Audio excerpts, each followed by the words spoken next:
같이 기도하겠습니다.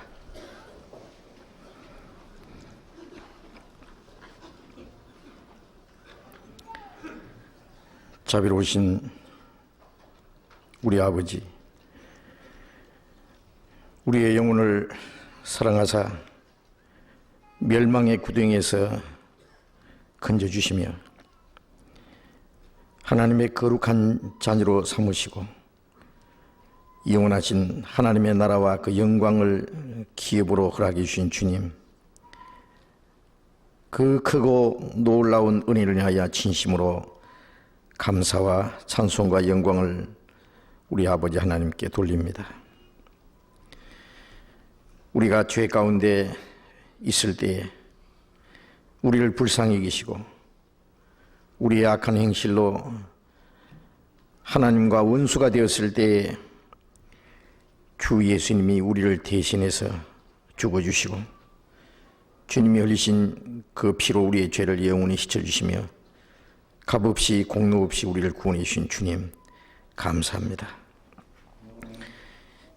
이 세상에는 죄와 저주와 온갖 비참한 일들이 충만하지만 우리의 마음속에 참 자유와 평화와 기쁨을 주셨습니다. 우리는 부족하고 연약할지라도 변함없는 사랑으로 우리를 사랑하시며 우리의 연약함을 담당해 주시는 주님 감사합니다. 우리의 영혼도 우리의 몸도 우리의 남은 생애도 모두 주님의 피로 살사오니 주의 것입니다. 이제 우리의 육체의 나머지 생애는 다시는 이 세상의 헛된 것을 따라 행치 아니하고 우리의 육체의 소욕을 따라 살지 않고 오직 하나님의 거룩하신 뜻을 따라서 살기를 원합니다. 또 우리 가운데 행하시는 주님의 능력을 쫓아서 우리에게 하라고 맡기신 거룩한 주님의 일을 위해서만 살아가기를 원합니다. 여기에 주님의 피로 구속함을 받은 성도들 주님 앞에 함께 모여 있습니다. 우리는 주님의 몸이요 주님은 우리의 머리시오니 주님이 우리를 온전히 주장하시고 다스려 주옵소서. 우리에게 주님의 은혜로 주님의 생명으로 성령으로 더욱 충만케 채워주시옵소서. 우리 가운데 한 사람도 하나님 앞에서 실족하지 않도록 주님의 자비로운 손길로 붙잡아 주옵소서. 우리 각 사람을 하나님의 자녀로 더욱 온전케 해 주시옵소서. 그리고 마땅히 어떻게 행해야 할 것을 가르쳐 주옵소서. 우리 가운데 주님께서만 두루 행하시고 주님의 거룩하신 역사만 이루어지고 주님께서만 영광을 받으시기를 원합니다. 이 시간 우리에게 나타내고자 원하시는 주님의 말씀, 우리에게 이미 허락하신 그 풍성한 은혜가 무엇인지, 또 우리를 향하신 주님의 거룩하신 뜻이 무엇인지 우리로 하여금 더욱 알게 해 주시옵소서. 멀잖아 다시 오실 주님 그 영광 앞에 서기에 부족함이 없도록 우리 모두를 주님 말씀으로 더욱 거룩하게 해 주옵소서. 이 시간 함께 참여하지 못한 우리 형제 자매들 일일이 보살펴 주시고 주님을 떠나 행치 않도록 이 세상 헛된 것에 마음이 빼앗기지 않도록 영육간에 항상 주님 붙잡아 주시고 합당하신 은혜를 베풀어 주옵소서. 주 예수님 이름으로 기도드렸습니다. 아멘.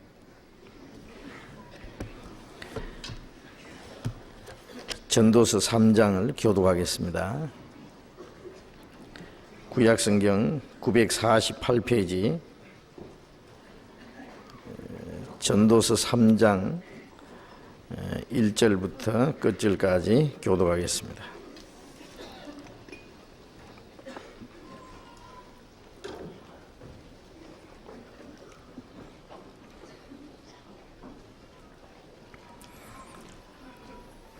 전도서 3장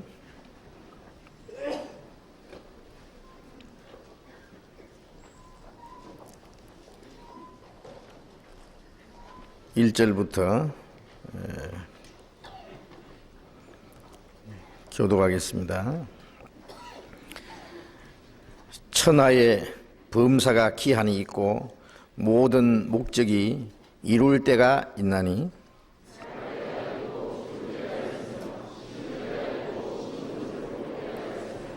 죽일 때가 있고 치료시킬 때가 있으며 헐 때가 있고 세울 때가 있으며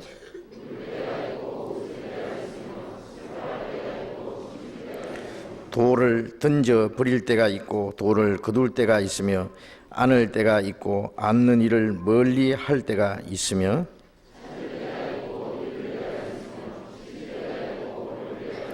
찢을 때가 있고 꿰맬 때가 있으며 잠잠할 때가 있고 말할 때가 있으며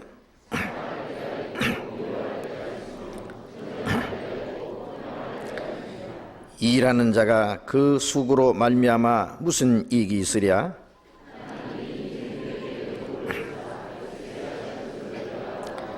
하나님이 모든 것을 지으시되 때를 따라 아름답게 하셨고 또 사람에게 영혼을 사모하는 마음을 주셨느니라. 그러나 하나님이 하시는 일의 시종을 사람으로 측량할 수 없게 하셨도다.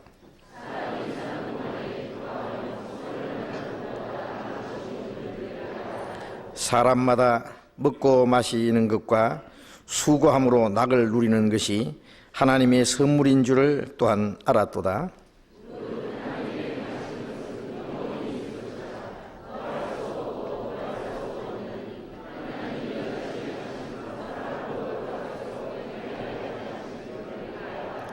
이제 있는 것이 옛적에 있었고 장래에 있을 것도 옛적에 있었나니 하나님은 이미 지난 것을 다시 찾으시느니라.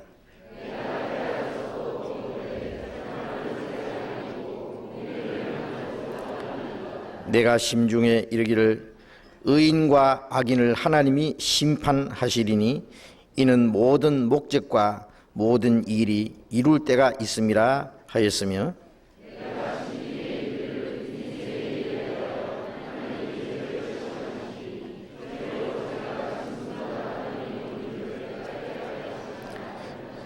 인생에게 임하는 일이 짐승에게도 임하나니 이 둘에게 임하는 일이 일반이라.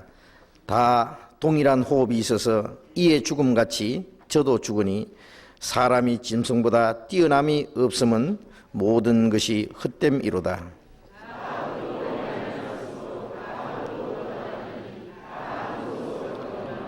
인생의 혼은 위로 올라가고 짐승의 혼은 아래 곧 땅으로 내려가는 줄을 누가 알랴?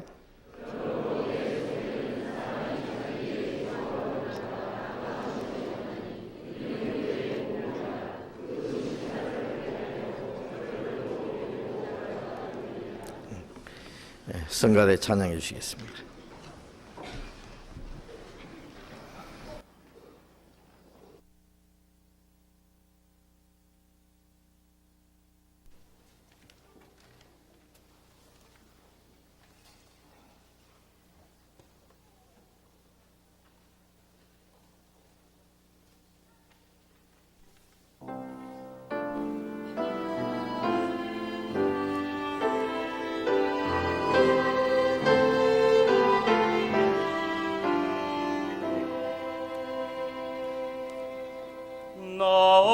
어젯밤에 잘 때 한 꿈을 꾸었네.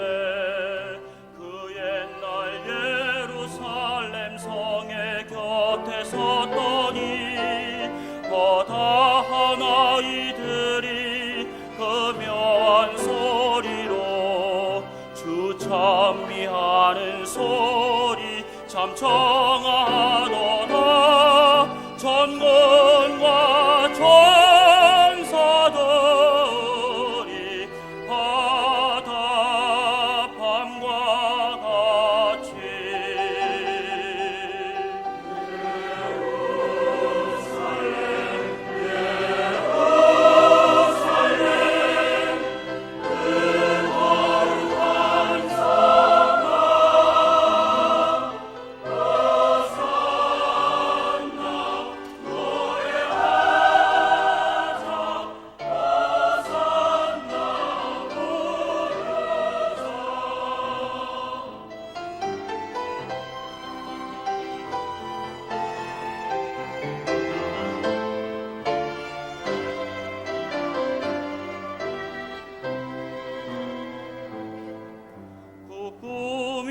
다시 변하여 그 길은 고였고 호산나 찬미 소리 들리지 않는다.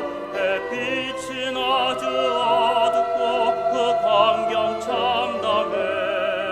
이는 십자가에 달리신 그때의 일이라.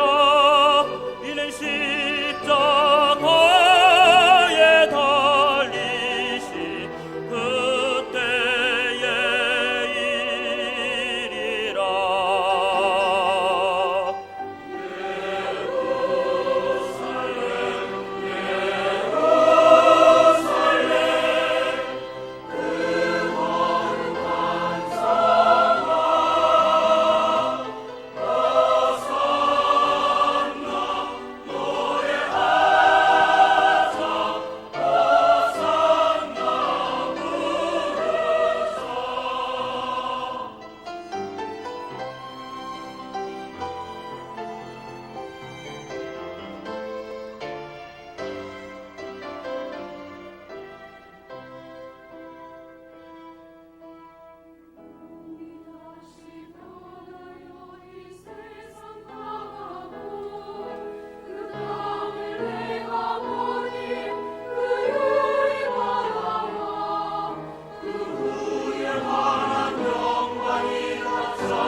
성경 찾겠습니다. 누가복음 2장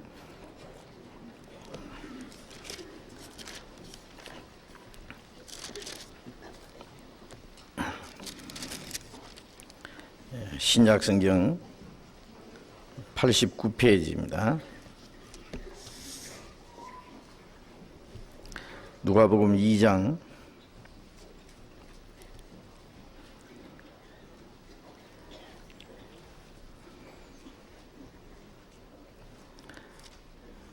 2장 1절부터 읽겠습니다.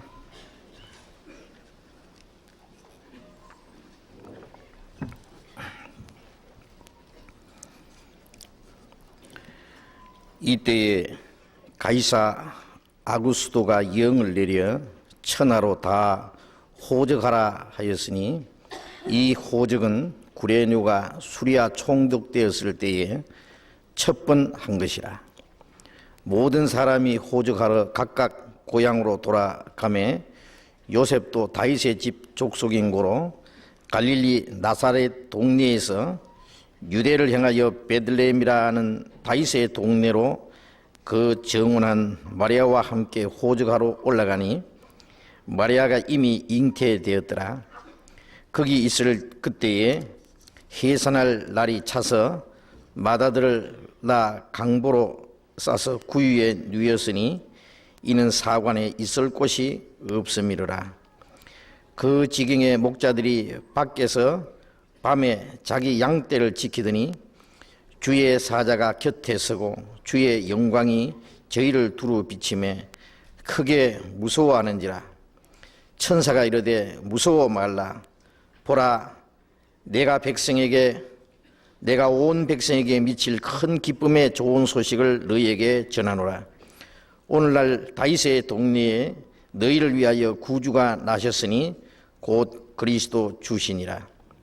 너희가 가서 강보에 쌓여 구유에 누인 아기를 보리니 이것이 너희에게 표직이니라 하더니 호련히 허다한 천군이 그 천사와 함께 있어 하나님을 찬송하여 가로되 지극히 높은 곳에서는 하나님께 영광이요 땅에서는 기뻐하심을 입은 사람들 중에 평화로다 하니라.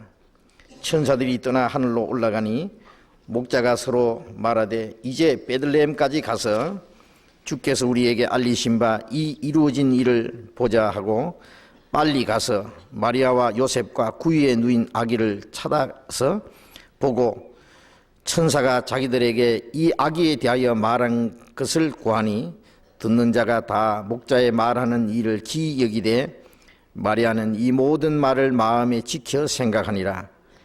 목자가 자기들에게 이르던 바와 같이 듣고 본 그 모든 것을 인하여 하나님께 영광을 돌리고 찬송하며 돌아가니라. 거기까지.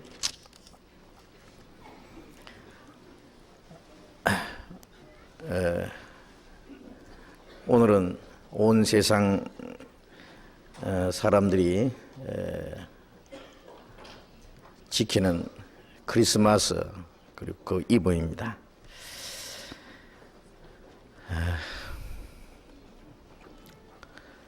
크리스마스 때가 되면은 저는 마음이 좀 착잡하고 좀 혼란스럽습니다. 왜냐하면 예수님과 아무 상관없는 사람들이 성탄절을 지킨다고 그렇게들 열심이고 또 떠들썩하고 또 세상 사람들이 괜히 마음이 들떠 있습니다. 예수님이 이 세상에 오신 사실과는 너무나 다른 모습의 이 사람들이 행하는 일들을 보면은 참으로 안타까운 그런 마음을 금할 수가 없습니다.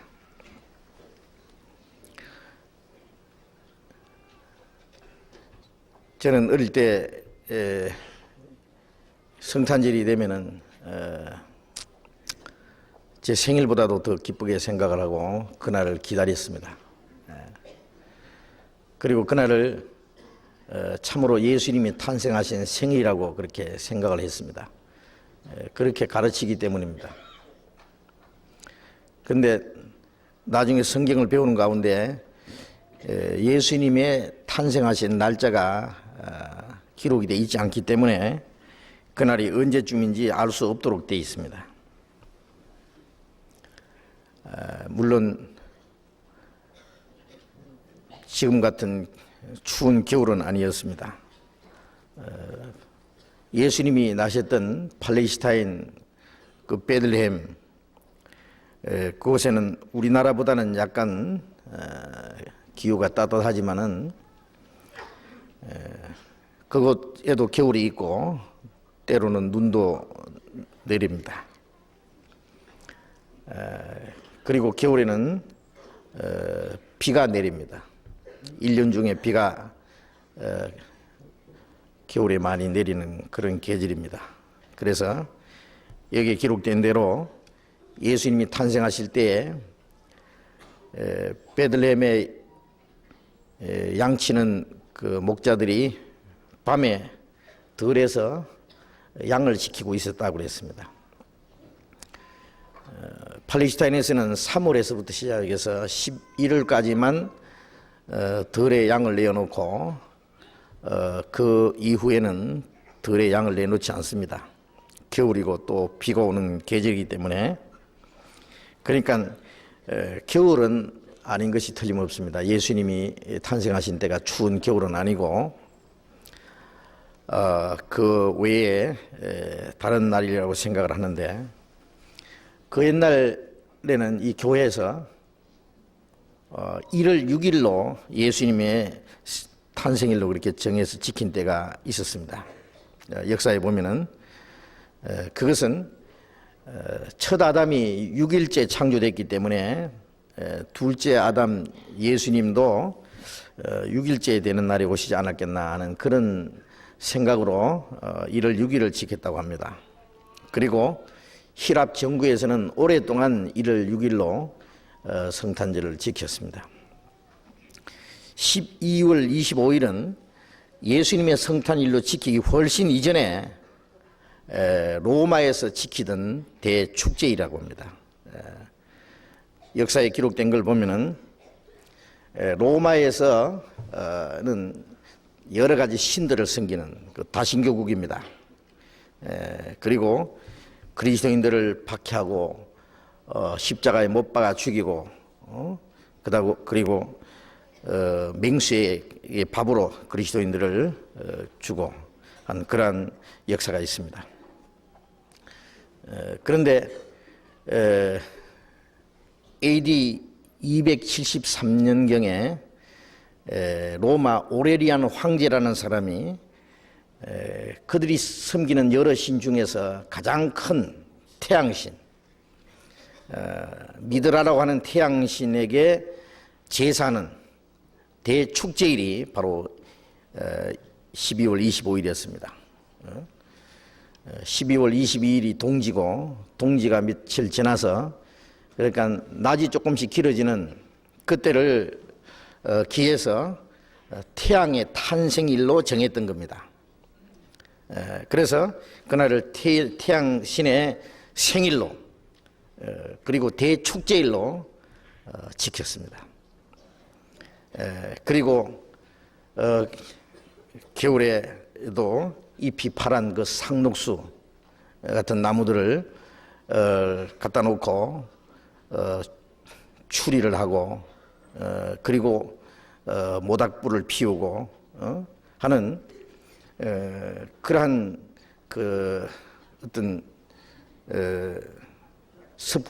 그런 습관이 있었습니다, 그들에게.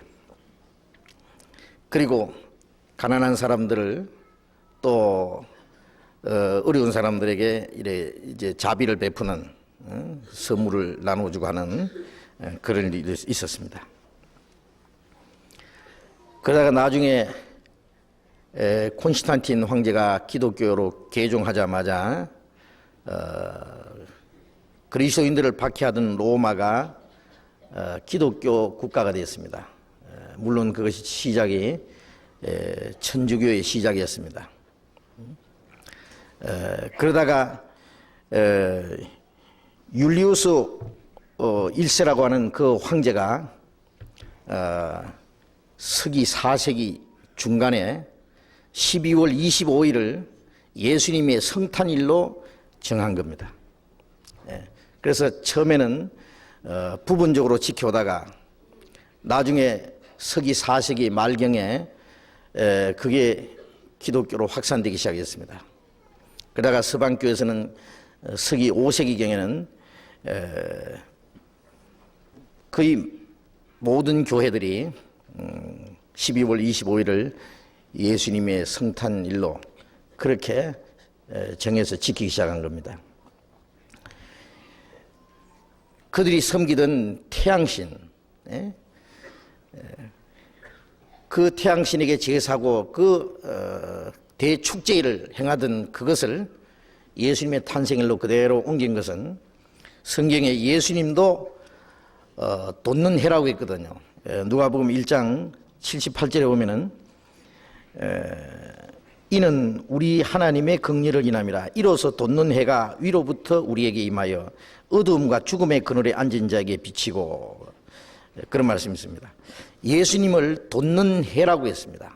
돋는 해가 위로부터 우리에게 비춰서 어둠과 죽음의 그늘에 앉은 자들에게 비쳤다. 그러니까 예수님도 태양이다. 그러니까 자기들이 섬기던 그 태양신의 생일 그리고 대축제를 예수님의 그 성탄일로 정한 겁니다. 그러니까 그 기운이 다른 신을 섬기던 사람들의 그 풍습에서부터 들어온 것입니다. 그 이교적인 풍습에서. 그걸 생각하면 아주 불쾌합니다. 그래서 18세기 당시에 유럽에서 있었던 청교도들 이 운동이 활발히 일어날 때는 이 12월 25일을 성탄일로 지키는 것은 그 이교적인 사상에서 들어온 것이라고 해서 굉장히 배척하는 일이 있었고, 또 스코틀랜드 장로교에서는요 12월 25일을 성탄일로 지키는 것을 아주 철저히 금지하는 그런 때도 있습니다. 그것 때문에 많은 논란이 있었습니다. 지키다가 못 지키게 했다가 또 지키다가 또 못 지키게 했다가 나중에 그것을 쭉 처음에는 나중에는 가정에서만 지키다가 다시 또 교회로 들어와서 지금까지 쭉 지켜 내려왔습니다. 그래서 마틴 루터가 종교 개혁을 할 때에 이런 것들은 그대로 가지고 넘어온 겁니다. 그래서 처음에는 로마에서 섬기던 태양신에게 제사하던 그날을 캐톨릭에서 그걸 받아들이고 그걸 개신교에서도 그대로 받아서 내려온 겁니다. 크리스마스라고 하는 크리스라는 것은 히라브로 헬라어로 크리스토스라고 하는 그리스도의 앞 글자를 따서 그 다음에 메스라고 하는 것은 메스라고 하는 그 미사, 캐톨릭의 미사를 말합니다. 예배 그리고 성찬 할 때의 메스라고 합니다. 그래서 크리스마스라고 하는 것은 그 천주교에서 캐톨릭에서부터 나온 것들입니다. 그리고 또 로마에서 그 달력이 로마에서 만든 거 아닙니까? 일, 월, 화, 수, 목, 금, 토. 일이라고 하는 것은 썬데이라고 하는 것은 태양신을 섬기는 태양신의 날입니다. 태양의 날입니다. 그래서 이 일월화 수목금토 이것은 로마에서 섬기던 7 신의 이름을 따서 만든 것이라고 합니다. 자, 그래서 그런 이교적인 것을 그대로 가지고 넘어왔다고 하는 그것이 그것을 현재 예수님이 탄생하신 날인 양 아무 생각 없이 지킨다고 하는 것은 너무나 사람들이 무지하고 무책임한 일이라고 생각합니다. 그래서 우리는 그런 문제에 대해서 우리가 정확하게 그 기원을 아는 것이 필요할 것 같습니다.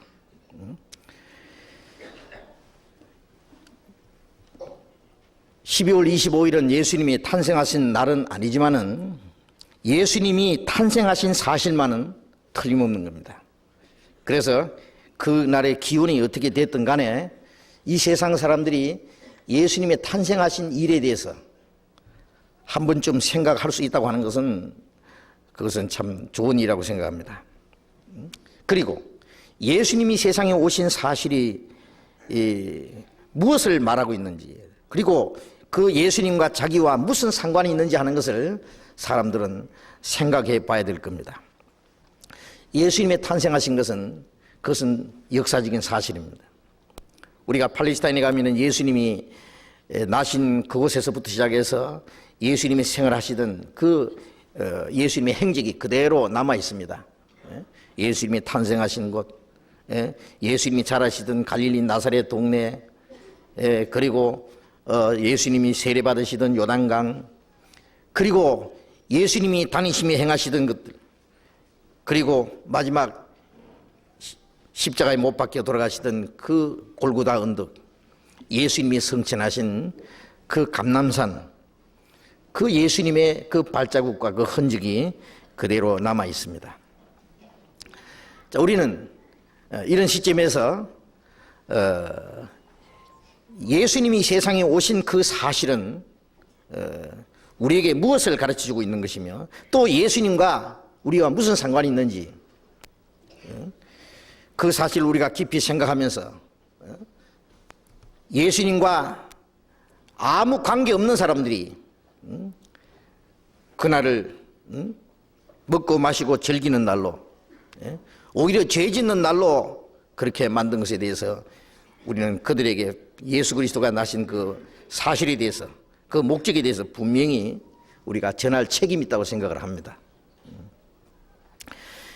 12월 25일 그 전날 크리스마스 이브부터 시작해서 그 다음 날까지 공휴일로 정해놓고 쉬는 것은 좋지만은 진탕 먹고 마시고 떠들고 노는 그것은 옛날부터 있었습니다. 옛날부터.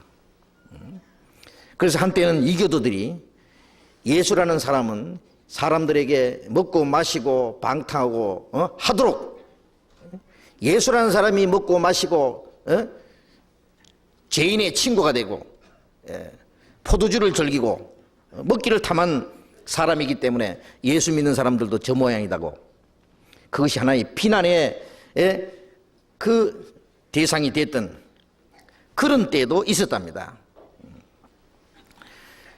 지금도 우리가 그 문제에 대해서 깊이 생각해야 될 겁니다.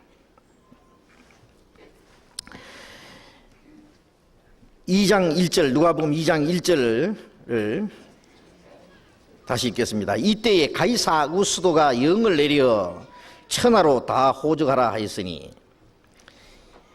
가이사 아구스도 이 사람은 로마 황제입니다. 이 사람은 BC 27년부터 시작해서 AD 14년까지 로마 제국을 통치했던 로마 황제입니다. 이 사람의 원래 이름은 가이우스 옥타비우스라는 사람인데 줄리우스 시자의 조카로서 나중에 시자의 양자가 되었던 사람입니다. 그래서 이 사람 이름을 가이우스 줄리우스 시자라고 이름을 고쳤습니다. 그리고 BC 27년경에 로마가 한참 복잡하고 무질서가 돼 있고 혼란한 때에 이 사람이 로마의 질서를 잡고 로마를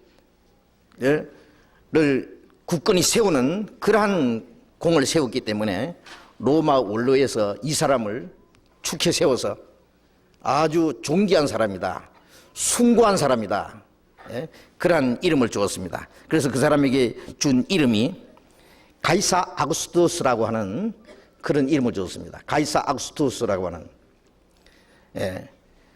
그래서 이 사람이 그때부터 로마의 황제로서 통치하기 시작했는데 후에 그 뒤를 계승했던 로마의 황제 이름을 통칭해서 가이사 아구스투스라고 했습니다. 가이사 아구스토라고 합니다. 예수님 당시에 이 가이사 아구스토스 이 사람은 가이우스 옥타비우스라는 사람이었는데 이 사람이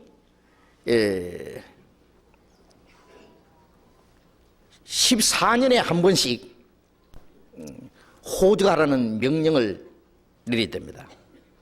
그것은 천하의 모든 사람들, 로마가 통치할 때 로마의 통치 아래 있는 모든 나라들을 전부 호적을 하라, 인구조사를 하고 호적을 정리하도록 그렇게 했습니다.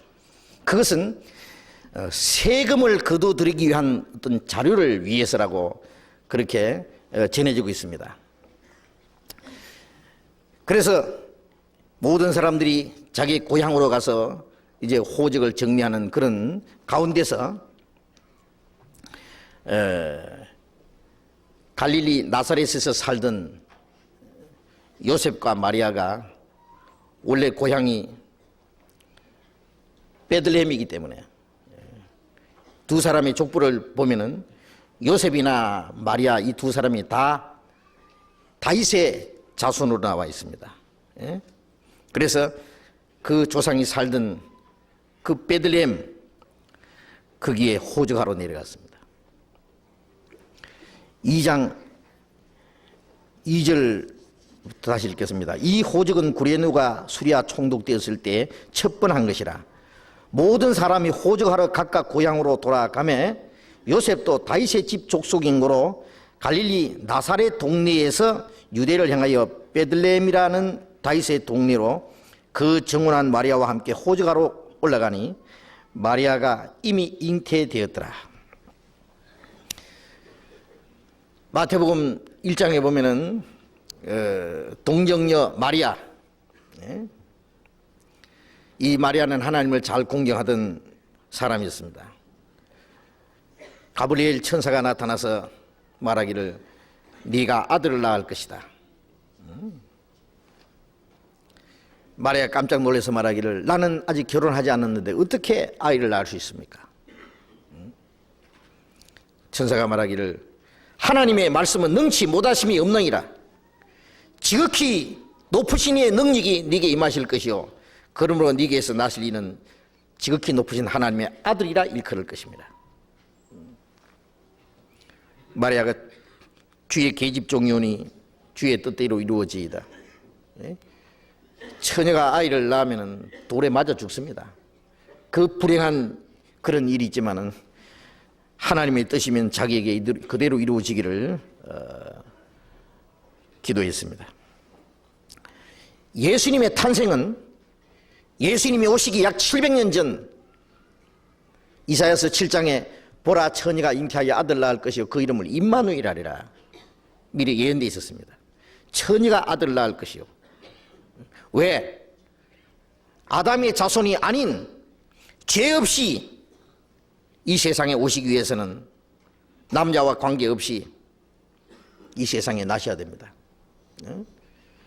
죄를 없이 하러 이 세상에 오셨다. 그에게는 죄가 없느니라. 죄 없는 그분이 죄를 없이 하기 위해서는 한 인간으로 세상에 나실 필요가 있었습니다. 그리고 이사야서 9장에는 한 아기가 우리에게 낳고 한 아들을 우리에게 주신 바 되었는데 그의 이름 그의 어깨는 정사를 메었고 그 이름은 기묘자라 모사라 전능하신 하나님이라 영존하신 아버지라 평강의 왕이라 할 것입니다. 한 아기가 낳고 한 아들을 주셨는데 그 어깨는 권세와 정사가 메어져 있고 그 이름은 기묘자라 놀라운 분이다 그 말이에요. 모사라는 지혜자라는 말이에요. 전능하신 하나님이라 하나님이 한 인간의 몸으로 어린 아이로 세상에 오셨다. 놀라운 일입니다. 하나님이 한 인간의 몸으로 그리고 어린 아이로 세상에 오셨다. 그리고 한 아들을 주셨는데 그분이 영존하신 아버지라 평강의 왕이라 참으로 이상한 말도 다 있습니다. 그리고 미가서 5장 2절에 보면은 베들레헴 에브라다야 너는 유대 고을 중에 가장 작을지라도 네게 산 다스린 자가 네게로 나올 것이라 그의 근본은 상고의 태촌이라. 예수님이 오시기 약 600년 전에 미가 선지자는 베들레헴에서 한 분이 오시는데 그의 근본은 태초부터 계시는 분이다. 태초부터 계시던 그분이 하나님이 베들레헴에 오신다고 되어 있습니다. 이것은 하나님의 약속이고 또 틀림없는 역사적인 사실이었습니다. 예수님이 이 세상에 나신 그 사실은 하나님이 세상의 역사를 창조하시는데 가장 놀라운 사건입니다. 1995년 전, 정확하게 말하면 약 4년 차가 있습니다. 그것을 알지만은 고칠 수가 없죠. 약 1995년 전 유대 땅 베들레헴에 나신 예수 그리스도, 그는 인류의 역사를 바꿔놓은 분입니다. 만일 예수님이 세상에 오시지 않았다면 인간에게는 아무런 소망도 없고 아무런 의미도 없고 아무런 삶의 목적도 없는 무가치한 무의미한 역사가 될 뻔했습니다. 그래서 예수님이 오시기 이전의 역사를 역사 이전이라고, 기원전이라고 해서 일단 싹 무시해버립니다. 예수님이 오시지 않은 역사는 진정한 역사가 아니다 그겁니다. 많은 사람이 그 문제에 대해서 생각을 해봐야 됩니다. 왜 그리스도가 오시기 이전의 역사는 일단 싹 무시를 해서 거꾸로 계산하느냐 그겁니다. 예수님이 오신 때부터 역사를 새로 시작했느냐. 그렇습니다. 우리 개인에게도 이 세상에 내서 몇십 년을 내가 살았다고 할지라도 그리스도께서 내 안에 오시지 않았다면 그거는 아무런 의미도 없고 소망도 없고 목적도 없고 가치도 없고 아무런 뜻이 없는 그런 역사입니다. 예수님이 오심으로써 새로운 삶의 의미와 소망이 주어지고 가치관이 주어지고 사는 목적이 주어진 겁니다. 그래서 거듭난 그 시점을 생각해서 그때부터 시작해서 개인적인 새로운 역사가 시작되는 겁니다. 예수님이 이 세상에 오셨는데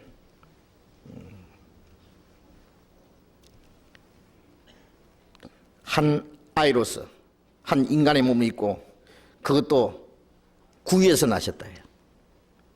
저 나사렛에 살던 그 마리아, 이제 아기를 낳을 때가 돼서 만삭이 된 마리아를 성경에 있는 대로 베들레헴에 가서 낳아야 되기 때문에 저 로마 가이사 아구스도 황제의 명령을 내려서 호적을 하고 해서 그 마리아가 베들레헴에 가서 아이를 낳도록 한 것은 하나님의 계획입니다.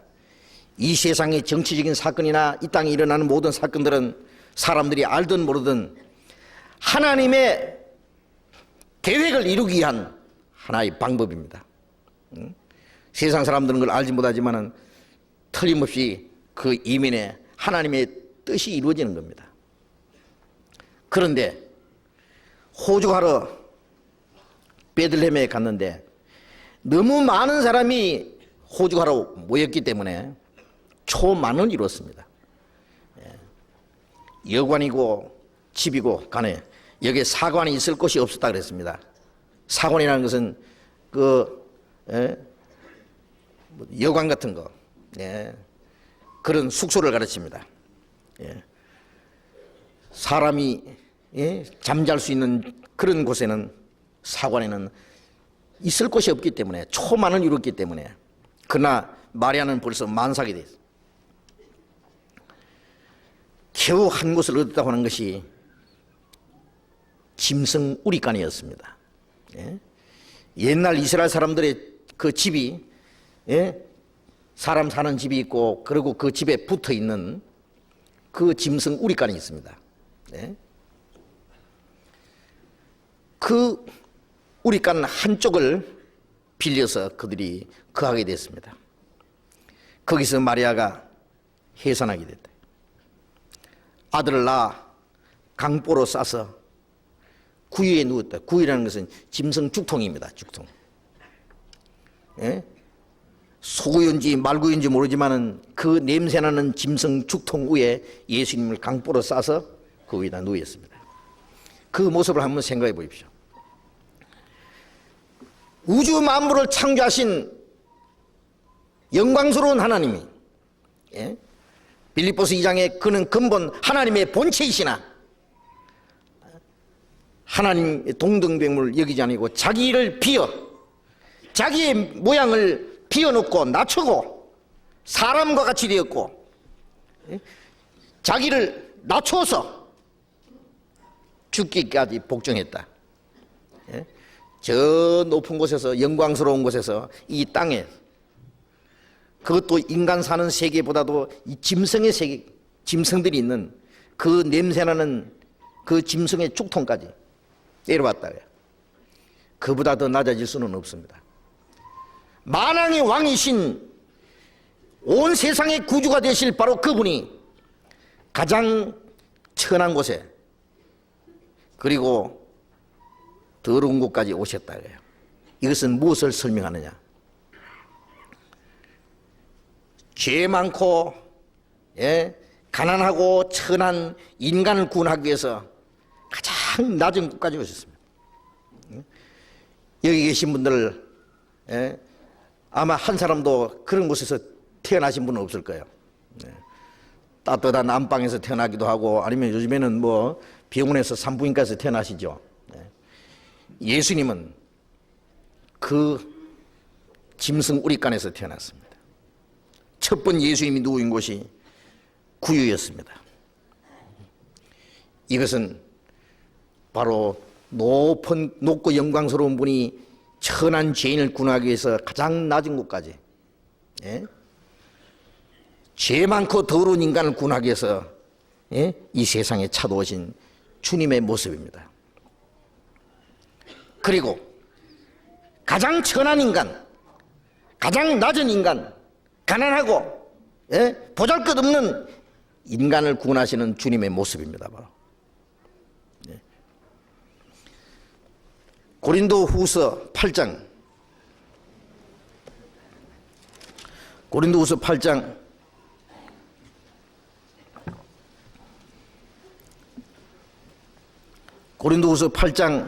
9절 8장 9절 같이 읽겠습니다. 우리 주 예수 그리스도의 은혜를 너희가 알거니와 부유한 자로서 너희를 위하여 가난하게 되심은 그의 가난함을 인하여 너희로 부욕케 하려 하심이라. 부유하신 자로서 너희를 위하여 가난하게 되심은, 여기에 부유라고 하는 건 하나님의 부유함을 말합니다. 하나님의 영광을 가르치는 겁니다. 높고 거룩한 것을 말합니다. 그런데 그가 너희를 위하여 가난하게 되셨다. 천한 곳까지 오셨습니다. 마리아의 태를 빌리고, 그리고 잠깐 구유에서 빌려서 태어나셨고, 그리고 가난한 목수의 아들로 자라셨습니다. 그는 학교를 다닐 일도 없고 벼슬 한 일도 없습니다. 그는 육신적으로도 머리 둘 곳이 없이 정치 없이 다녔었습니다. 사람과 멸시와 천대를 받았습니다. 실어버림을 당했다고 성경에 기록되어 있습니다. 사람 보기에 흠모할 만한 아름다운 것도 없었다고 했습니다. 예루살렘 성박 감람산에서 찬 이슬을 맞으면서 밤에 주무셨습니다. 예수님은 들판에서 말씀을 전하시고, 그리고 마지막에 십자가에 못 박혀 돌아가셨습니다. 3일 동안 남의 무덤을 빌려서 그 장사됐습니다. 그러나 예수님은 다시 살아났습니다. 구유에서부터 시작해서 십자가에 죽으실 때까지 예수님의 생애는 가난하고 천하고 멸시받고 환난과 고난과 죽음의 생이었습니다. 그 모든 것은 우리를 위했습니다. 그가 가난하게 되신 것은 그의 가난함으로 너희로 부욕케 하려 함이라. 그 부유라고 하는 것은 이 세상에 몇십 년 잘 먹고 잘 살게 하기 위해서라는 말이 아닙니다. 하나님의 부유함을 주시기 위해서입니다. 에베소서 1장 3절에 예수 그리스도로 말미암아 하늘에 속한 모든 신령한 복을 우리에게 복 주시되, 하늘에 속한 모든 신령한 복을 주시기 위해서 우리는 가난한 자라는 거 알아야 됩니다. 빈손으로 왔다가 이 세상의 온갖 고난과 죄 가운데 살다가 빈손으로 세상을 떠나야 되는, 그리고 지옥 미창에까지 들어가야 될 비참한 죄인들이었습니다. 이 죄 많고 비천하고 존재 가치도 없는 인간을 구원하기 위해서 주님은 가장 천한 자리까지 오셨습니다. 그래서 가난한 자가 복이 있나니 천국이죠, 이것입니다. 우리는 가난하다는 거 알아야 됩니다. 가난하다는 거. 천하다는 거 알아야 됩니다. 우리의 모습이 가장 천합니다.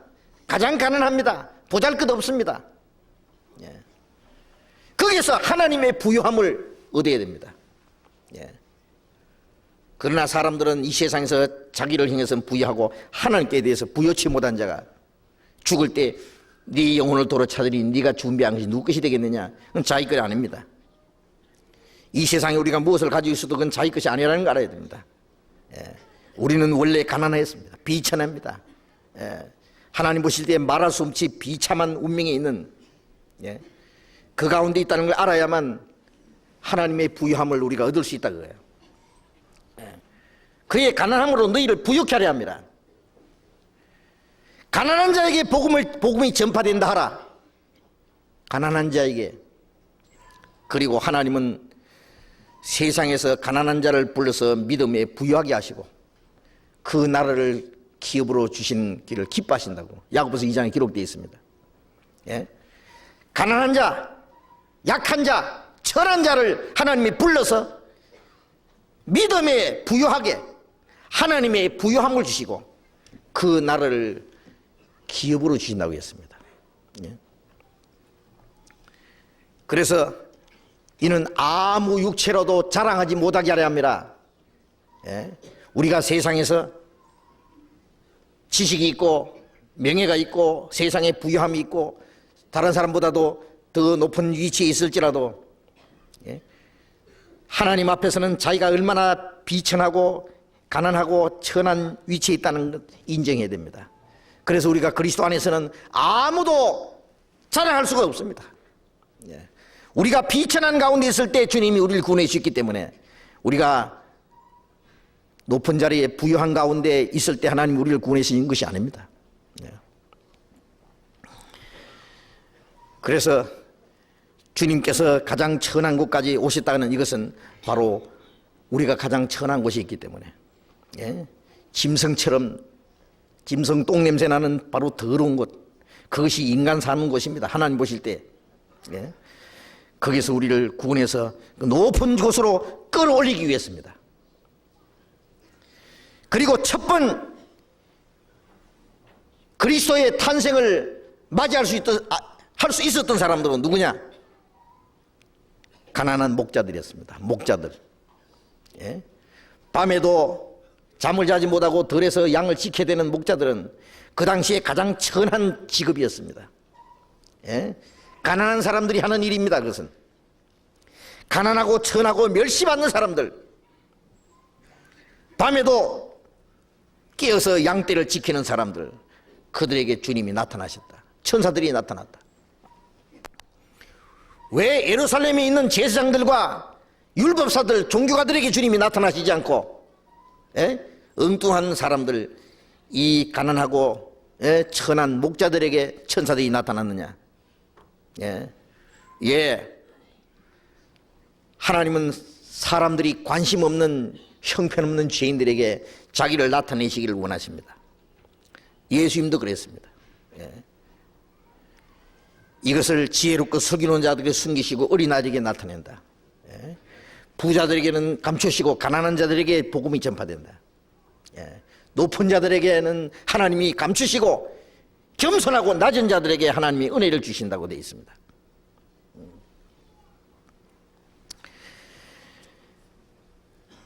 그러나 가난하고 천한 사람뿐 아니라 밤에도 양을 지키는 것을 뭘 말하느냐? 베들레헴, 그 옛날에 다윗이 양치던 곳입니다.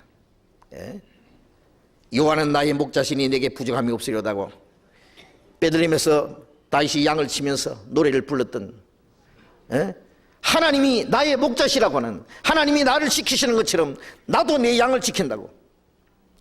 일이나 곰이 와서 양을 물고 가면은 기어코 따라가서 그 일이나 곰의 입에서 양 새끼를 빼내던 그 다윗, 그는 선한 목자신 주님의 모습입니다.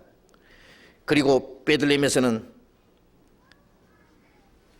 하나님께 드릴 제물을 키우는 곳입니다. 바로 베들레헴에서 양을 길러가지고 예루살렘에서 제사로 드리는 겁니다. 예루살렘에는 양을 잡아 죽이는 제사장들이 있는가 하면은 베들레헴에는 양을 키우고 밤에도 맹수가 와서 양을 잡아갈까 해서 지키는 사람들. 때로는 그것 때문에 생명의 위협을 느낄 때도 있었을 겁니다. 그러나 깨어서 양을 지키는 목자들, 이것은 무엇을 가르치느냐? 이것은 깨어서 자기 영혼을 지키는 사람들, 예? 주님의 위로를 기다리는 성도들의 모습이라고도 할 수 있습니다. 예. 천하고 가난하고 멸시받는 사람 동시에, 예? 남이 잠잘 때 깨어서 자기 영혼을 지킬 수 있는 사람들, 하나님의 위로를 기다리는 사람들, 그리고 자기를 지켜서 세속에 물들지 않고 하나님께 제물로 바치기를 원하는 사람들, 그런 사람들에게 주님이 나타나시고, 그리고 그런 사람들이 다시 오시는 주님도 맞이할 것입니다. 첫 번 오신 주님을 맞이하는 이 성도들은 구원받은 성도들의 모습인 동시에 다시 오시는 주님을 맞이할 성도들의 모습도 됩니다. 누가복음 2장 다시 보겠습니다.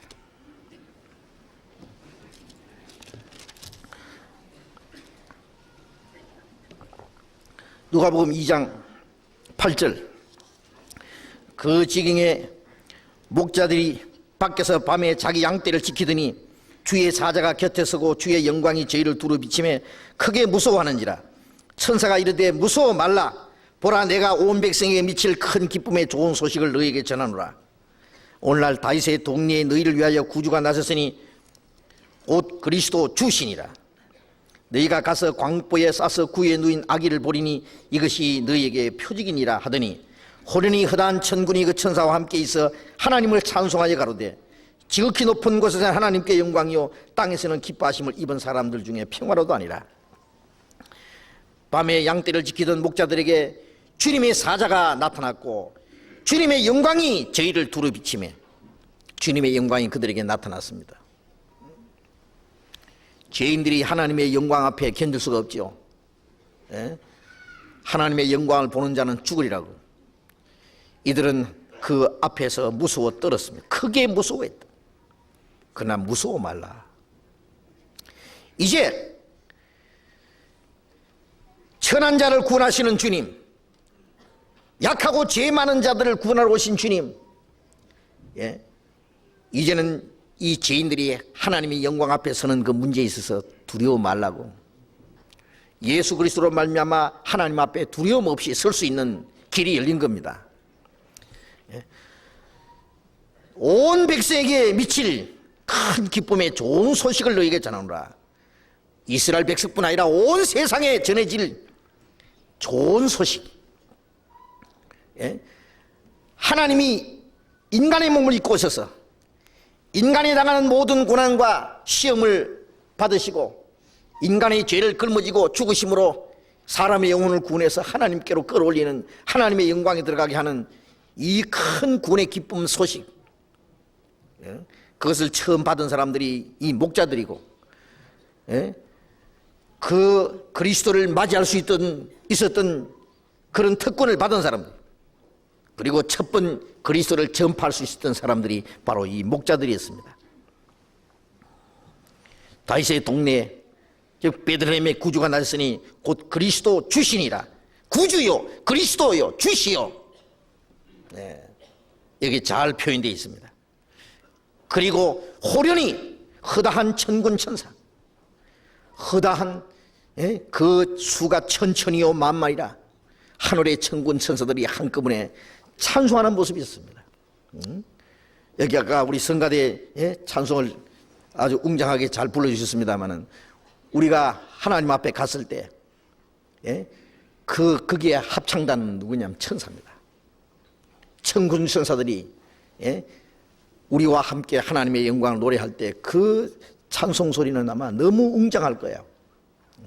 여기에 목자들도 그 엄청난 천사들의 합창단, 그 웅장한 그 찬송 소리를 들었습니다.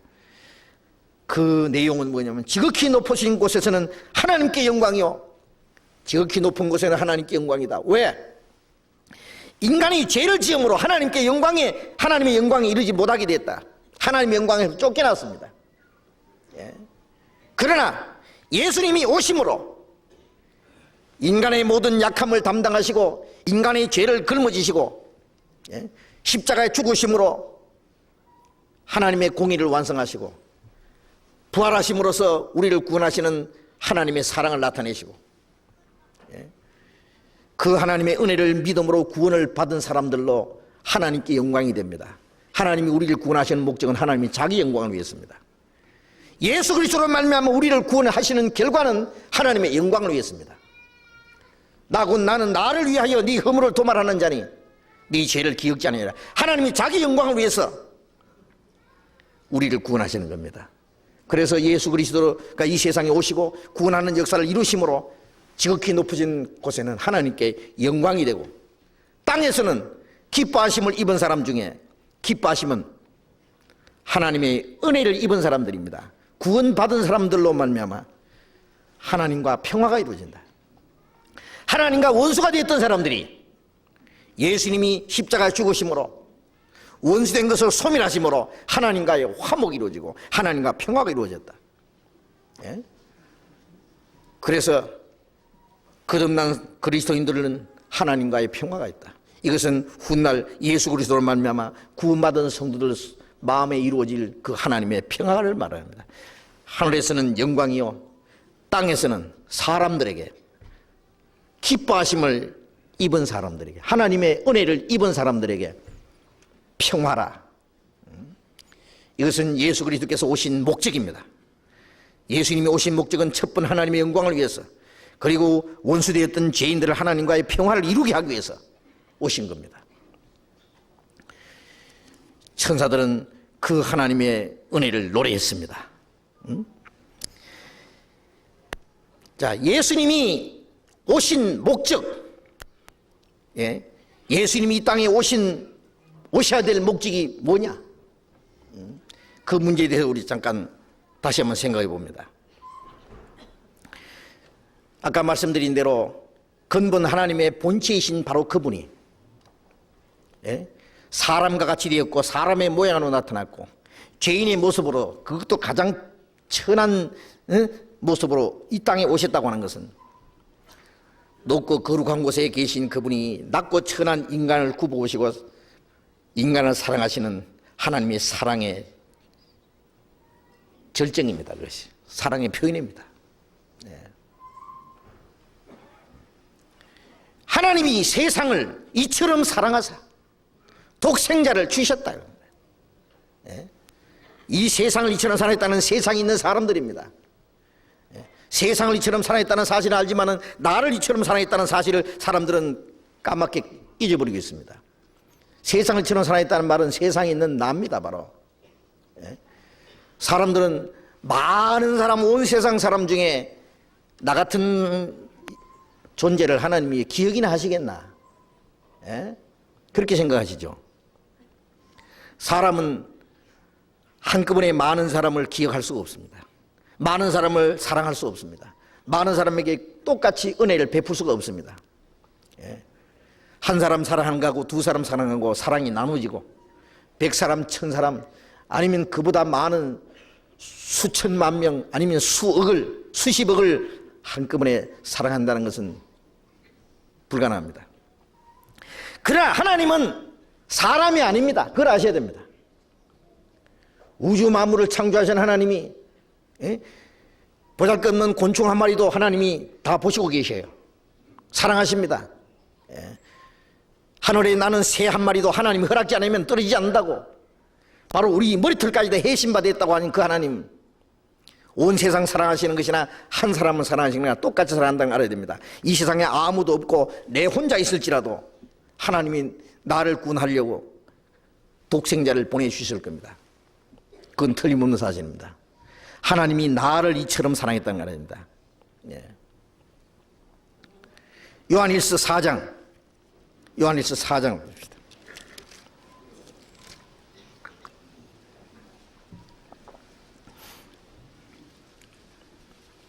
요한일서 4장 9절 10절 같이 읽겠습니다. 하나님의 사랑이 우리에게 이렇게 나타난 바 되었으니 하나님이 자기 독생자를 세상에 보내심은 저로 말미암아 우리를 살리게 하심이라. 사랑은 여기 있으니 우리가 하나님을 사랑한 것이 아니요 오직 하나님이 우리를 사랑하사 우리 죄를 위하여 화목제로 그 아들을 보내셨습니다. 하나님의 사랑이 우리에게 이렇게 나타났다. 하나님의 사랑이 그 높고 높은 별을 넘어 이 낮고 낮은 세상에 천한 우리를 구원하시려고, 죄 많은 영혼 구원하시려고 이 땅에까지 오셨습니다. 자기 독생자를 세상에 보내심은 저로 말미암아 우리를 살리려 하십니다. 이 우리란 말 대신에 나를 살리려고 오셨다는 걸 생각해 보십시오. 예? 나같이 천한 죄 많은 인간, 보잘것없는 인간을 구원하러 주님이 이 땅에 오셨습니다. 이것은 우리 머리로는 상상이 안 됩니다. 세상에서는 그런 일이 있을 수 없습니다. 하나님만이 할 수 있는 일입니다. 그것은. 예? 왜 하나님이 우리를 그토록 사랑하실까요? 예? 버리지 인생, 죄 많은 인간, 예? 이 악한 인간을 왜 그토록 사랑하실까요? 시편 144편 3절에 보면은 하나님이여 사람이 무엇이간데 주께서 저를 알아주시면 인생이 무엇이간데 저를 생각하시나이까. 사람은 헛것 같고 지나가는 그 날은 지나가는 그림자 같습니다.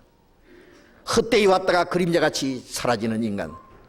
인간이 무엇이길래 하나님이 인간을 그토록 생각하십니까? 왜 그토록 사랑하십니까? 이 인간이 뭐냐? 창세기 1장 27절에 보면은 모든 만물을 창조하신 후에 마지막에 사람을 하나님이 자기 형상대로 만들었습니다. 하나님의 형상대로 만들었다는 그게는 하나님의 목적과 계획이 인간에게 걸려 있는 겁니다. 그래서 인간 속에 하나님처럼 영원히 살 수 있는, 하나님의 사랑을 나눌 수 있고 하나님의 영광에 참여할 수 있는 그 영을 주셨습니다. 천사보다 더 높은 영광을, 하나님의 영광을 주시기 위해서, 하나님의 사랑의 짝이 되게 하기 위해서 하나님이 자기 형상대로 만들었습니다. 그거 우리의 영혼입니다. 예? 사람들은 이 육신 하나 어떻게 하면 잘 먹고 잘 살까 하는 그것만 생각하지, 예? 하나님이 내 영혼을 어떻게 보시고 내 영혼을 위해서 베푸신 은혜가 얼마나 크다는 것을 사람들은 깊이 생각하지 않습니다. 예? 하나님이여 내가 무엇이간데 나를 그토록 사랑하십니까? 예. 부모가 자식을 사랑하는 것보다도, 부모는 자식을 버리는 수도 있지만 하나님은 우리를 버리지 않는다 그랬어요. 아무리 죄가 많아도 하나님이 사랑하십니다. 우리 속에 영이 있기 때문에. 예. 그 영이 죄값에 팔려서 사탄의 권세에 사로잡혀서 멸망을, 지옥으로 가는 것을 하나님은 원치 않으시고, 그 영혼을 구원하기 위해서 하나님은 비싼 값을 지불해 주셔야 됐습니다. 그래서 예수님이 오신 것은 하나님이 인간을 얼마나 사랑하시는 그 사랑의 표현입니다. 사랑의 결과입니다. 하나님이 우리를 이처럼 사랑했다. 우리 머리로는 상상 못합니다. 어떤 성도는 말하기를 하늘을 두루마리로 삼고 바다를 먹물로 삼아도 하나님의 사랑이 무엇이라고 다 표현할 수가 없다. 그 하나님의 사랑을 참으로 깨달은 일이 있습니까? 하나님의 사랑을 어떻게 생각하십니까? 그 하나님의 사랑을 깨닫고 하나님의 사랑에 잡혀서 살아가는 것이 우리의 모습이잖아요. 또 예수님이 오신 목적은 이제 기록한 대로 자기 독생자를 보내시면 저로 말미암아 우리를 살리려 하십니다. 우리가 죄 가운데 죽었기 때문에, 지옥 갈 운명이 있기 때문에 우리를 살리기 위해서, 우리를 구원하기 위해서 독생자를 보냈습니다. 디모데전서 1장 15절에 빛보다 모든 사람이 받을 만한 이 말이에요. 그리스도 예수께서 죄인을 구원하시려고 세상에 임하셨다. 죄인을 구원하시려고, 죄인이란 말은 지옥 가기로 결정된 사람입니다. 세상적으로 말하자면 온갖 흉악한 죄로 말미암아 사형 선고를 받은 사람입니다. 그 죄인을, 멸망할 그 죄인을 구원하려고 오셨습니다. 멸망치 않고 영생을 얻게 하기 위해서 오신 겁니다. 저로 말미암아 우리를 살리기 위해서, 구원하기 위해서. 누가복음 19장 10절에 내가 세상에 온 것은 잃은 자를 찾아 구원하려 함이라. 잃어진 자, 죄인은 하나님 앞에 잃어진 자입니다. 멀리 잃어진 자입니다. 영원히 하나님과 잃어지는 곳이 지옥입니다. 이르진 자를 찾으러 오셨습니다. 예? 이르진 한 마리 양을 위해서 산을 넘고 그 험한 골짜기를 넘어서 그 양을 기어코 찾아가는 목자처럼 죄 가운데 빠져서 하나님을 멀리 떠나 이르져 있는 영혼을 주님이 찾으러 이 세상에 오신 겁니다. 요한일서 3장 5절에 제가 우리 죄를 없이 하려고 나타내신 바 된 것을 너희가 아나니 그에게는 죄가 없나이다. 우리 죄를 없이 하려고. 그에게는 죄가 없나이다. 죄 없는 예수님이 우리 대신 죽으러 오신 겁니다. 이 세상에 오신 목적이 죽으러 오신 겁니다. 죽으러. 예? 그 주님의 은혜를 한번 생각해 보십시오. 구해 오신 주님은 갈보리 언덕에서 못 박혀 죽으실 것을 작정된 분입니다. 바로 그분이 우리를 대신해서. 히브리서 2장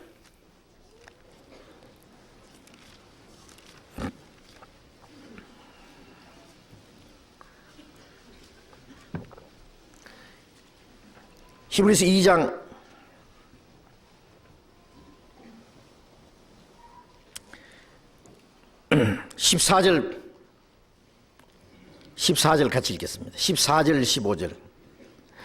자녀들은 혈육에 함께 속하였음에 그도 또한 한 모양으로 혈육에 함께 속하심은 사망으로 말미암아 사망의 세력을 잡은 자 곧 마귀를 없이 하시며 또 죽기를 무수함으로 일생에 매여 종노하는 모든 자를 놓아주려 하며. 자녀들은 혈육에 함께 속했습니다. 하나님의 자녀가 될 사람들은 육신을 이 땅에 입고 있기 때문에, 혈육을 입고 있기 때문에 그도 또한 한 모양으로 혈육에 속하시면, 예수님이 혈육에 속하셨다는 건 육신을 입고 오셨다고. 왜? 육신을 입은 인간은 죄 가운데 처해 있고, 육신을 입은 인간은 죽음을 맞이해야 될 사람이고, 육신을 입은 인간은 사탄의 권세에 매여 있기 때문입니다. 그래서 예수님이 한 모양으로, 같은 모양으로 혈육을 입고 이 땅에 오신 것은 사망으로 말미암아 사망의 세력을 잡은 마귀를 없이 하기 위해서. 혈육을 입고 있는 인간은 사망의 권세 아래, 사탄의 권세 아래 사로잡혀 있습니다. 그래서 이 죽기를 무수함으로 일생에 매여 종렬합니다. 인간은 이 천한 육신, 이 생명 하나 부지하기 위해서 죽기를 무수함으로 일생에 매여 사탄에게 매여서 비겁하게 죄 가운데 종노하고 살아갑니다. 우리가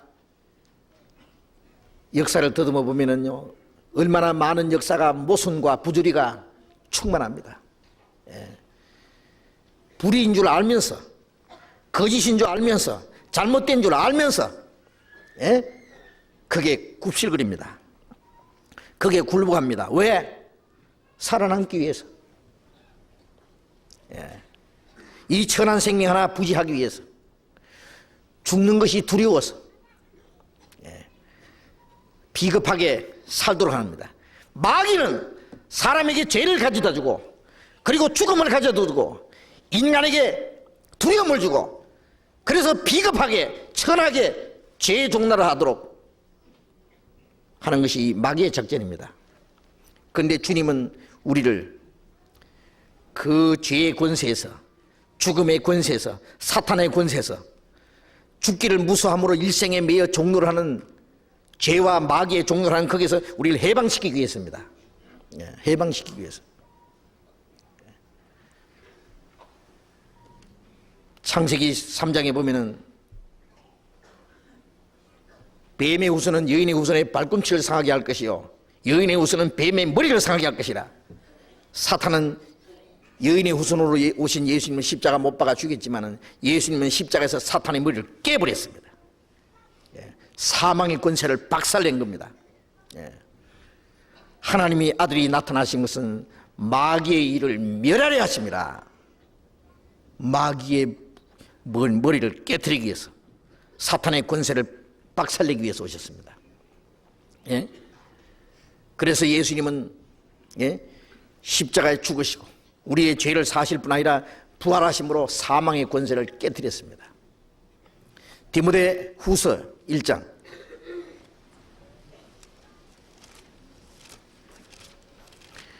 디모데 후서 1장 10절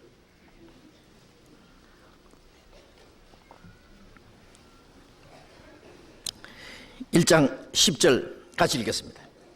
이제는 우리 구주 그리스도 예수의 나타나심으로 말미암아 나타났으니 저는 사망을 피하시고 복음으로 생명과 썩지 않을 것을 드러내신지라. 우리 구주 예수 그리스도의 나타나심으로 말미암아 나타났으니 저는 사망을 피하시고 이사야서 25장 8절에 보면은 사망을 영원히 멸하실 것이라. 언제? 예수님이 오셔서. 제가 사망을 패하시고 사망의 권세를 잡은 마귀를 없이 하시고 복음으로서 생명과 썩지 않을 것을 드러내시니라. 이제 예수님이 부활하심으로 사망의 권세는 깨졌습니다. 무덤은 열렸습니다. 예수님을 따라다니던 제자들도 죽는 것이 두려워서 다 도망갔습니다. 그 용감했던 베드로도 죽는 것이 두려워서 예수님을 3번이나 모른다고 부인했습니다. 그러나 예수님이 부활하신 후에 부활하신 예수님을 본 그들, 성천하신 예수님을 본 그들은 다시는 죽음을 두려워할 이유가 없게 됐습니다. 예수님을 죽인 자들에게 너희가 죽인 예수님을 하나님이 살렸다고. 이제는 죽음은 그들에게 아무것도 아닙니다. 죽음은 그들을 해칠 수 없습니다. 마귀는 죽음이라는 걸 가지고 더 이상 두려움을 우리에게 줄 수 없게 됐습니다. 죽음을 두려워하지 않는 사람들이 누굽니까?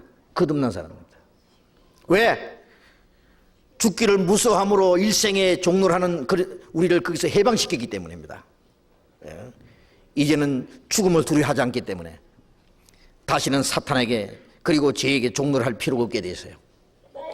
이제는 살아도 주를 위해서 주님의 말씀과 진리를 위해서 죽어도 두려울 것이 없어요.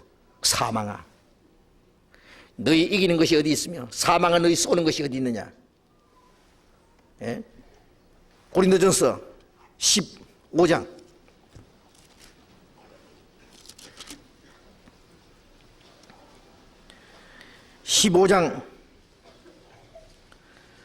52절부터 읽겠습니다.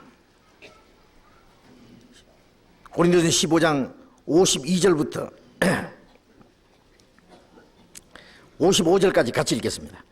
나팔 소리가 나매 죽은 자들이 썩지 않을 것으로 다시 살고 우리도 변하리라. 이 썩을 것이 불과 불 썩지 않을 것을 입겠고 이 죽을 것이 죽지 않음을 입으리로다. 이 썩을 것이 썩지 않음을 입고 이 죽을 것이 죽지 않음을 입을 때에는 사망이 이김에 삼킨 바 되리라고 기록된 말씀이 응하리라. 사망아 너희 이기는 것이 어디 있으며 사망아 너희 쏘는 것이 어디 있느냐. 됐습니다. 예수님이 재림하실 때 마지막 나팔 소리 날 때 죽은 자들이 썩지 않을 것이 다시 살고 우리도 변하리라. 이 썩을 것이 썩지 않을 것이 있고 이 죽을 것이 죽지 않음을 이룰 때는 사망이 이김에 삼킨 바 되리라고 기록된 말씀이 응하리라. 이 사망은 주님이 삼켜버렸습니다. 사망의 권세를. 사망아 너희 이기는 것이 어디 있느냐. 사망아 너희 쏘는 것이 어디 있냐. 사망아 너희가 나를 이제 두렵게 할 줄 아느냐. 내가 죽음을 두려워할 줄 아느냐. 그 죽는 것을 두려워하지 않는 사람들은 참 담대합니다. 죽는 것을 두려워하지 않는 사람은 의롭게 살 수 있습니다. 불의 앞에 굴복하지 않습니다. 비겁하게 살지 않습니다. 우리는 이미 그걸 보장받은 사람들입니다. 죽어도 살고 영원히 죽지 아니하리라. 주님 오시는 날 썩지 않는 몸으로 영광스러움으로 변화시켜 주실 것을 알기 때문에 죽음이란 것은 우리에게 아무것도 아닙니다. 사망아 네가 내게 무엇을 할 수 있느냐. 사망이 그 주님의 그 생명의 싹이 속에 삼켜졌습니다. 예. 그러므로 앞서간 그리스도인은 죽음을 두려워하지 않았습니다. 죽음 앞에서도 담대하게. 예. 그 죽음을 두려워하지 않는 사람들을 누가 감당할 수 있겠어요? 아무도 그를 감당할 수 없습니다. 죽기를 무서워하고 일생에 매여 종멸하는 자들을 놓아주었다. 해방시켰다. 예. 그리고 또 예수님이 오신 목적은 우리를 하나님의 자녀로 삼으시기 위해서입니다. 하나님의 자녀로 만들기 위해서입니다. 독생자를 주셨다는 것은, 독생자라는 것은 한 아들입니다. 한 아들. 외아들. 그러나 하늘에 미리 죽지 않으면 하늘 그대로 있고 죽으면 많은 열매를 맺느니라. 하늘에 미리 죽는 것처럼 독생자가 죽었습니다. 왜?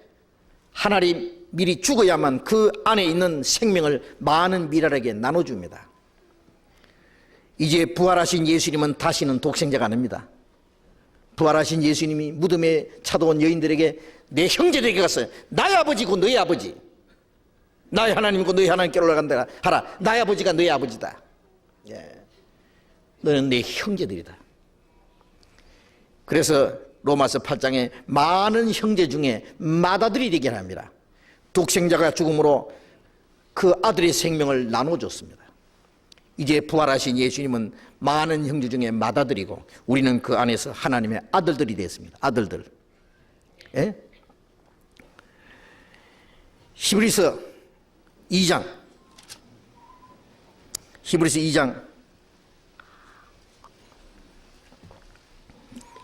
10절 2장 10절 같이 읽겠습니다. 만물이 인하고 만물이 말미암은 자들에게는 많은 아들을 이끌어 영광에 들어가게 하시는 이 일에 저희 구원의 주를 고난으로 말미암아 온전케 하심이 합당하도다. 많은 아들을 이끌어 영광에 들어가게 하시는 이 일에, 주님이 이 세상에 뭐하러 오셨느냐? 하나님의 많은 아들을 탄생시켜서 하나님의 영광에 우리를 들어가게 하는 일을, 그 일을 하러 오셨어요. 그 일을 위해서 그 구원의 주를 고난으로 말미암아 온전케 하심이 합당하도다.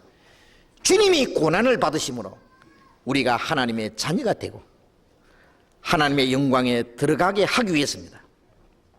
예? 그래서 아들의 생명을 이 세상에 심어준 겁니다. 예?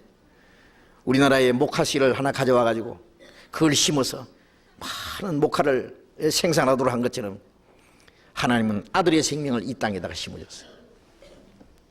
그 아들의 생명이 계속 영접하는 자, 곧 그 이름을 믿는 자는 하나님의 자녀가 되는 권세를 주었으니 이 복음을 깨닫고 영접하는 사람마다 아들의 생명이 심어지는 겁니다.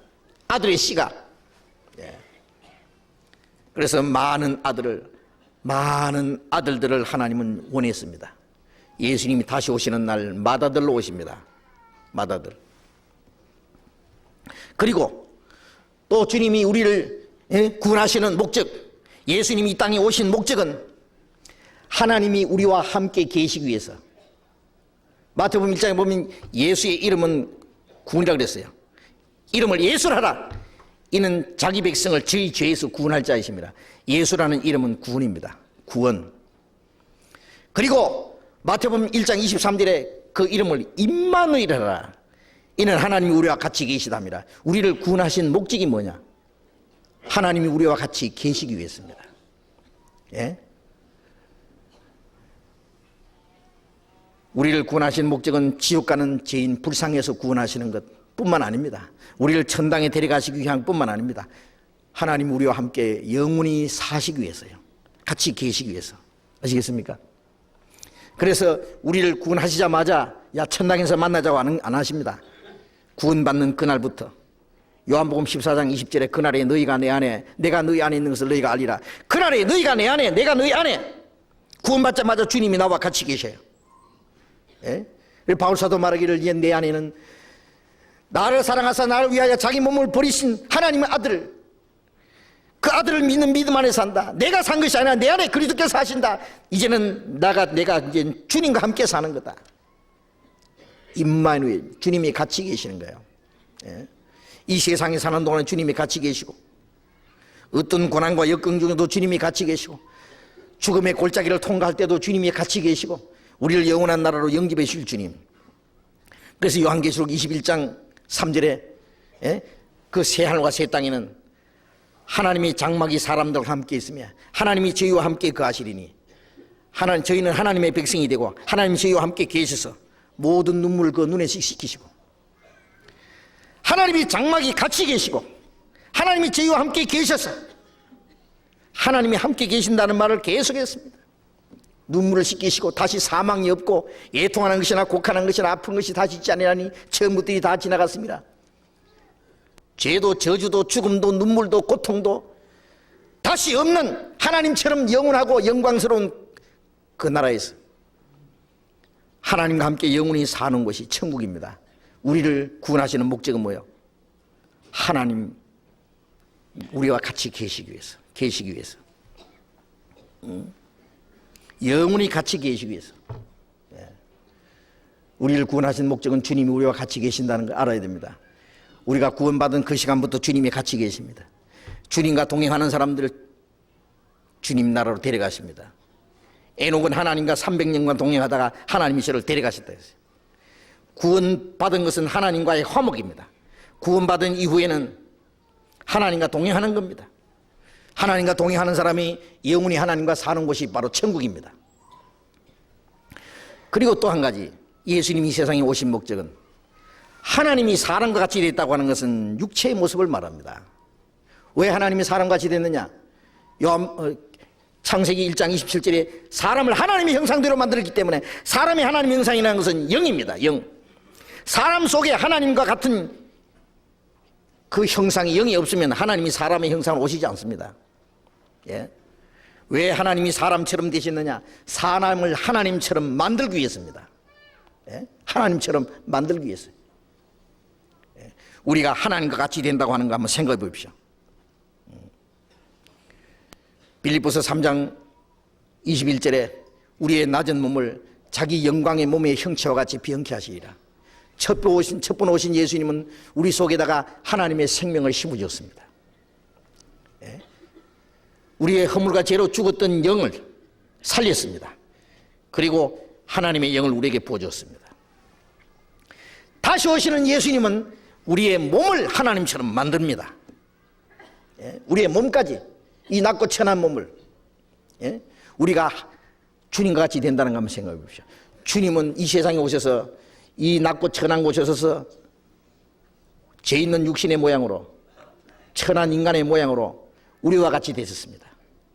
예? 예수님은 배고프시고, 예수님은 피곤하고, 예수님은 고통스럽습니다. 예수님은 목말랐습니다. 예수님은 죽음의 고난을 당했습니다. 인간이 당하는 모든, 육신을 입은 인간이 당하는 모든 시험과 고난과 역경을 다 당했습니다. 죽음의 고통까지, 무덤에까지 들어갔습니다. 그러나 이제 주님은 우리의 몸을 주님과 같이 만드는 거예요. 인간과 같이, 인간의 모든 것을 철저히 경험하신 주님은 우리를 주님과 같이 하나님처럼 만들어가지고 하나님의 영광과 하나님 안에 모든 것을 우리에게 주시는 거예요. 그걸 아십니까? 그러기 위해서 우리 인간처럼 됐습니다. 우리를 하나님처럼 만드시려고. 요한일서 3장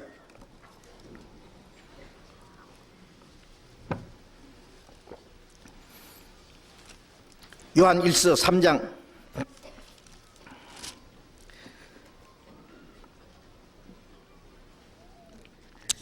2절 3절 같이 읽겠습니다. 사랑하는 자들아, 우리가 지금은 하나님의 자녀라. 장래에 어떻게 될 것은 아직 나타나지 아니하였으나 그가 나타내심이 되면은 우리가 그와 같을 줄 아는 것은 그의 계신 그대로 볼 것은 이라미니, 주를 향하여 이 소망을 가진 자마다 그의 깨끗하심 같이 자기를 깨끗하게 하느니라. 지금은 하나님의 자녀다. 자, 우리를 하나님의 자녀로 삼았습니다. 구원해서. 왜? 주님이 나타나실 때 우리가 주님과 같이 된다. 예? 그가 나타내심이 되면은 재림하시는 날입니다. 우리가 그와 같을 줄 아는 것은 주님과 같이 됩니다. 이 몸까지 주님처럼 됩니다. 그의 계신 그대로 볼 것이냐면 우리 몸이 주님과 같이 변화될 때에 우리가 주님을 볼 수 있어요. 주님과 같이 변화되지 않는 사람은 주님을 볼 수 없습니다. 예. 우리를 주님처럼 만들어준다. 주님처럼 신령한 몸으로, 영광스러운 몸으로 우리를 만들어줍니다. 예? 그것이 우리 그리스도인들의 최대의 소망입니다.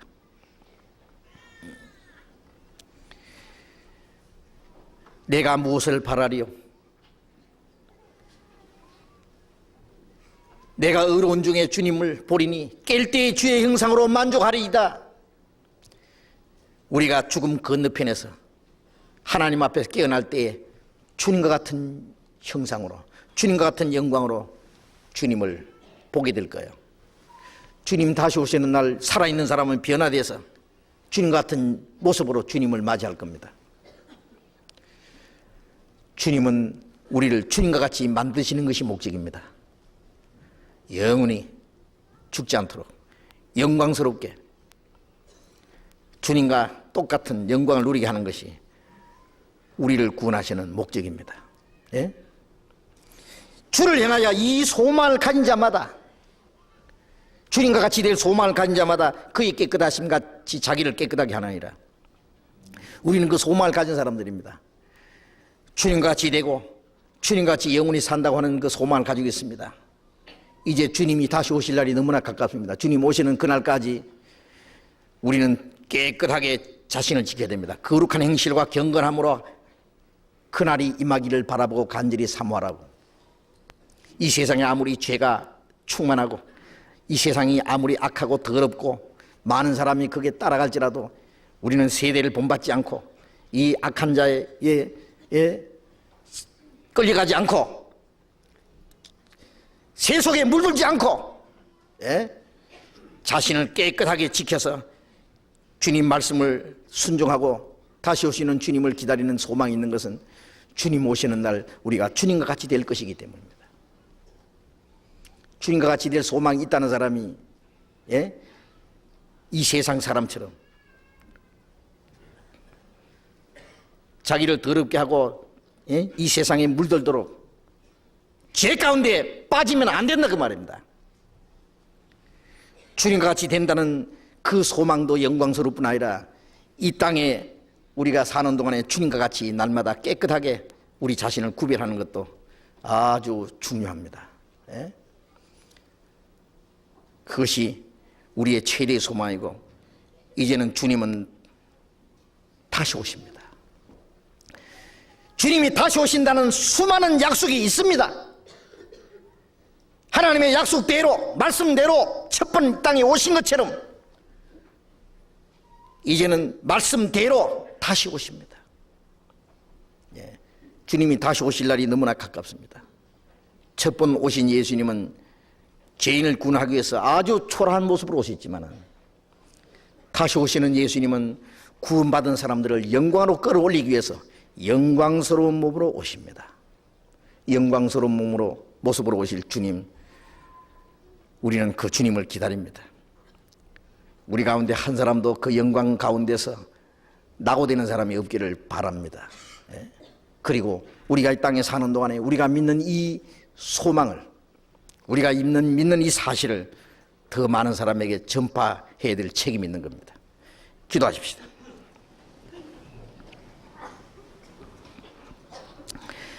자비로우신 우리 아버지, 우리를 사랑하시는 그 사랑, 우리를 구원하시는 은혜가 너무 크고 깊어서 우리가 다 헤아릴 수 없지만 우리가 죄 가운데 있을 때, 우리가 낮고 천한 곳에 있을 때 우리를 사랑하시고 우리를 구원하시기 위해서 이 땅에 오신 주님, 인간의 몸을 입고 구유에까지 낮아지시고 가장 비천한 몸으로 인간에 당하는 모든 시험과 고난과 죽음을 맛보시고 죽음의 권세를 깨뜨리시고 부활하신 주님, 그리고 우리에게 영원한 생명과 썩지 않는 영광스러운 소망을 주신 주님, 진정 감사합니다. 사망의 권세, 사탄의 권세를 멸하시고 죽음의 권세에서, 사탄의 권세에서 우리를 해방시켜 주신 주님, 주님은 우리의 생명과 영원한 소망이 되셨습니다. 주님만이 우리의 기쁨이 되셨습니다. 이제 우리의 나머지 생애는 오직 주님을 위해서만 있습니다. 멀잖아 다시 오셔서 우리의 몸을 영광스러운 몸으로 변화시키시고 우리를 영원한 나라와 하나님의 영광으로 영접해 주실 주님, 우리는 다시 오실 주님을 사모하고 기다립니다. 주님 다시 오실 그날, 하나님이 작정하신 마지막 날이 가까운 이 마지막 때에 우리로 하여금 이 놀라운 구원을 허락해 주신 주님, 우리가 하나님의 자녀로서 남은 생애를 부끄러움 없이 살아갈 수 있도록, 그리고 우리에게 주신 이 영광스러운 소망과 생명을 더 많은 사람에게 전할 수 있도록 우리에게 맡기진 일 감당하게 해 주옵소서. 우리의 나머지 생애 모두 주님 말씀으로 능력으로 인도해 주옵소서. 주 예수님 이름으로 기도드렸습니다. 아멘. 우리 찬송하겠습니다. 404장 404장 찬송하겠습니다.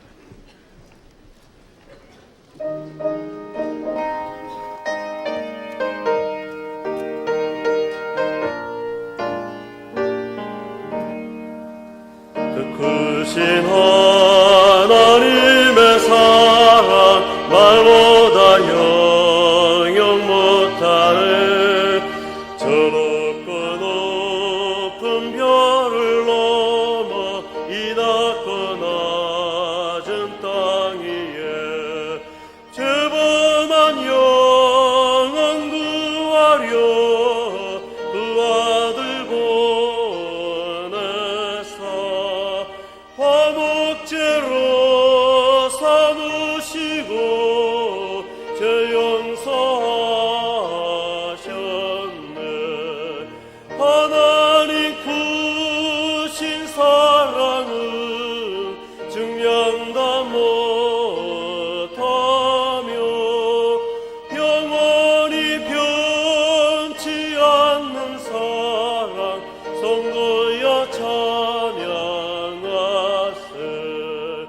괴로운 시절 지나가고 땅 위에 영화세할 때 주 믿지 않던 영혼들은 큰 소리 외쳐울어도 주 믿는 성도들에게 큰 사랑 베푸사 우리의 죄 사했으니 은혜 잊을까. 하나님 크신 사랑은 증명다 못하며 영원히 변치 않는 사랑 성도여 찬양하세. 하늘을 구름아리 삼고 바다를 먼물 삼아도 한없는 하나님의 사랑 다 기록할 수 없겠네.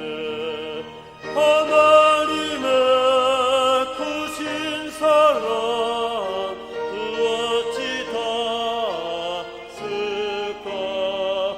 저 하늘 높이 서도 채우지 못하리. 하나님 크신 사랑은 증명다 못하며 영원히 변치 않는 사랑 성도여 찬양하세.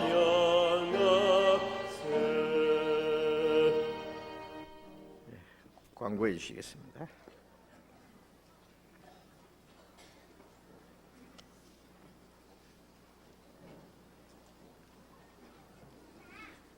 광고 말씀드리겠습니다.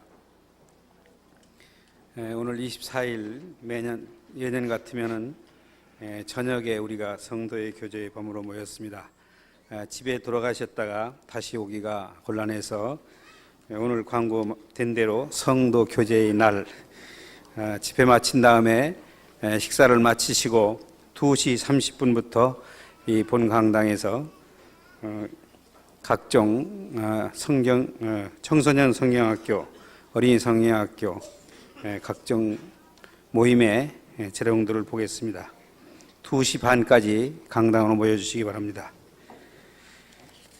오늘 교회 소식에 끼어드린 두 가지 광고 내용을 보셨겠습니다. 한 주부터 있을 동계 수련회와 또 2주 후부터 있을 전도 집회 광고지를 나눠드렸습니다.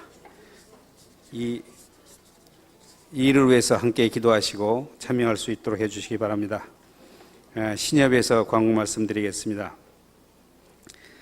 새해에는 여러 가지 법률이 많이 변동되는데 신협에서도 신용정보 교환 지침에 의해서 1996년 1월 1일부터는 대출 원리금을 제때 상환하지 않으면 말하자면 3개월 이상 연체될 때는 신용 불량자로 은행연합회의 신용정보기관 전산망에 자동적으로 등록이 됩니다.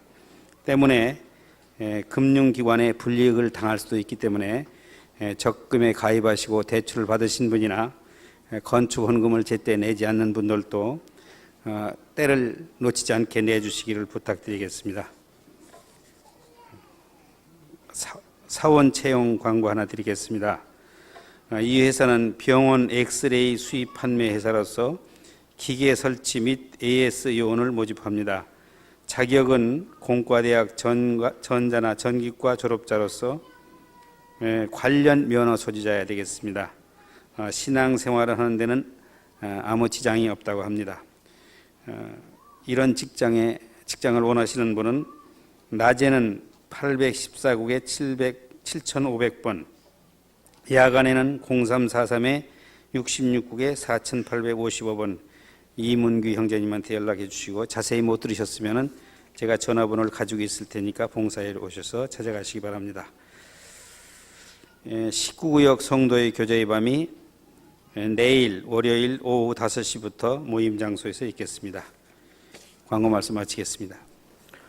예, 오후 시간을 유익하고 아주 즐겁게 보내시기 바랍니다. 마치겠습니다. 짧게 해주시기 바랍니다.